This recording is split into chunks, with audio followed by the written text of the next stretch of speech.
La guerre et l'argent. France. La visite du président Macron en Chine. Nous voulons nous débarrasser du dollar et des États-Unis. Nous voulons prendre nos propres décisions.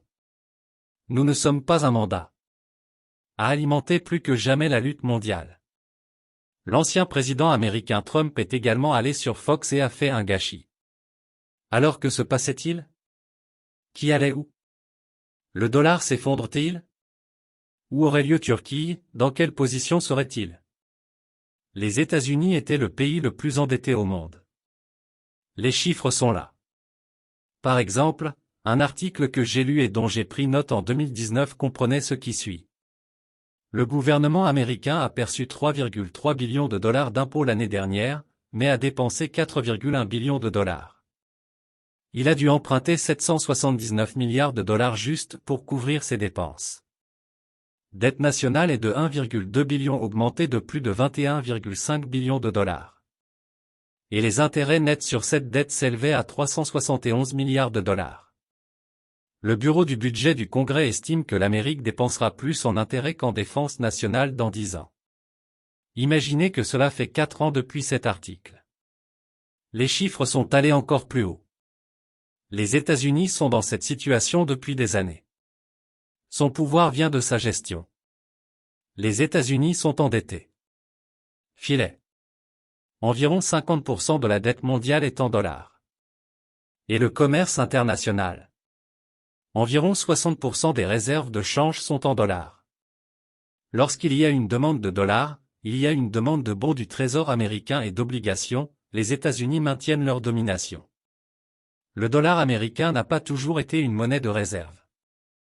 Avant la Première Guerre mondiale, la livre sterling était la monnaie dominante. Le dollar n'a presque jamais été utilisé en dehors des frontières de l'Amérique. La livre sterling était incroyable alors et était la monnaie de réserve. Au siècle précédent, la France était dans cette position. De grandes ruptures, des guerres ont conduit au changement de souveraineté. Lorsque la Première Guerre mondiale éclate, les États abandonnent le gold standard pour faire face à leurs dépenses. La puissance financière centralisée des États-Unis a commencé à répandre cela dans le monde. En 1919, l'Angleterre n'a pas pu le supporter, le dollar a également commencé à monter, et il a trouvé sa place en premier lieu. La position du dollar en tant que monnaie de réserve mondiale s'est renforcée pendant la Seconde Guerre mondiale. L'Amérique a vendu des armes, des fournitures et d'autres biens aux puissances alliées en échange d'or. À la fin de la guerre, les États-Unis possédaient la plupart des réserves d'or mondiales. À Bretton Woods, la domination du dollar était reconnue de tous. Après la Seconde Guerre mondiale, plus de 90% de la dette mondiale était en dollars. Mais le ralentissement économique du début des années 1970 a amené les nations à perdre confiance dans la stabilité du dollar.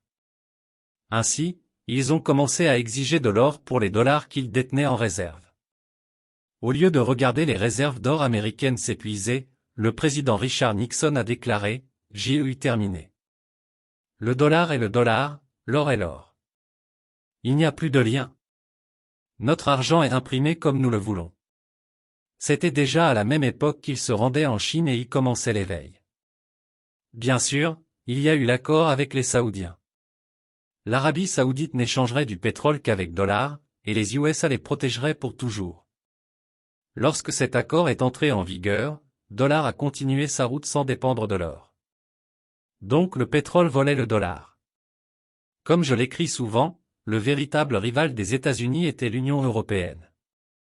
Cela pourrait très bien être lu comme la guerre entre le dollar et l'euro.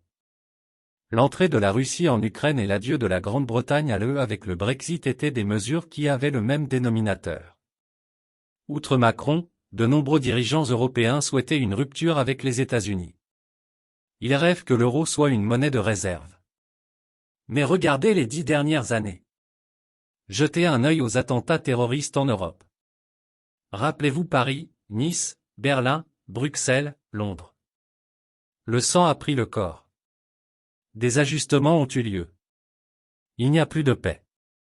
Une volonté voulait diviser l'UE pour que l'euro ne puisse pas devenir plus fort, et l'argent des réserves ne pouvait pas l'être.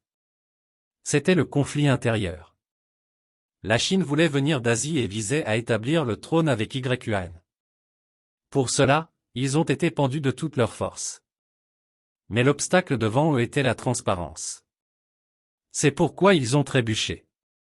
Voyant cela, l'économiste politique britannique Mark Blitt a déclaré au New York Times, « Il n'y a pas d'alternative au dollar.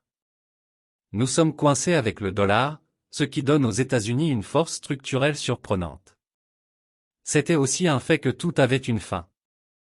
Il y avait une relation entre monnaie et dominion, tissée de guerre et de crise. La dette des USA augmentait progressivement, mais l'argent pour remplacer le dollar ne pouvait pas se montrer. Bien que les banques centrales se soient lentement échappées du dollar, cela n'a pas pu être complètement clarifié. De plus, les USA sont ceux qui ont le moins perdu de la dépréciation du dollar. L'effondrement du dollar signifiait que ceux qui achetaient des obligations américaines trouveraient des ordures entre leurs mains. Dollar était comme du poison mélangé à du sang. Tout le monde se plaignait, personne ne pouvait tourner le dos. Mais ça n'allait pas se passer comme ça. Ils ne pourraient pas payer. Soit les États-Unis renonceraient à une partie de leur souveraineté par cession, soit ils confondraient les axes cibles avec la guerre avec le chaos. Tous les États croyaient encore aux chiffres inscrits sur le dollar. Cela venait du pouvoir que les États-Unis essayaient de maintenir en vie. Une crise économique majeure aux États-Unis mettrait l'Europe au premier plan, et un gouvernement central correct aurait pu remplacer l'euro par le dollar avec les mesures qu'il prendrait. Peut-être que les États-Unis n'étaient plus aussi forts qu'avant. Le dollar aussi? Cependant, il n'y avait toujours pas de puissance qui cherchait une solution au problème autre que les États-Unis. Les États-Unis voudraient certainement sortir de la dette pile. L'UE et la Chine agiraient dans le but de prendre d'abord la monnaie de réserve. C'est la vraie vérité derrière toutes les actions. Seul Macron le dit clairement. La dette US, c'est-à-dire la continuation du système, revenait avec l'argent de la Chine, du Moyen-Orient et du Japon. S'adressant à Fox, Trump a déclaré « Macron n'aurait pas pu se rendre en Chine à mon époque et avoir dit cela. » Et il a beaucoup félicité Steve Bannon.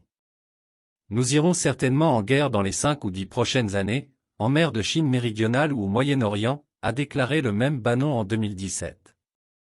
La France et l'Allemagne voulaient s'intégrer à la Chine et liquider les États-Unis via monnaie. Macron l'a annoncé d'une manière différente la semaine dernière. Le monde est évidemment confronté à une opération. Ceux qui veulent s'emparer de l'argent et ceux qui veulent le garder sont sur le terrain.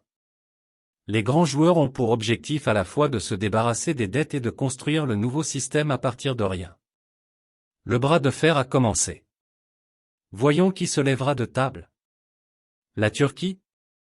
À l'issue de cette lutte, nous nous retrouverons au même point avec les vainqueurs. Regardons.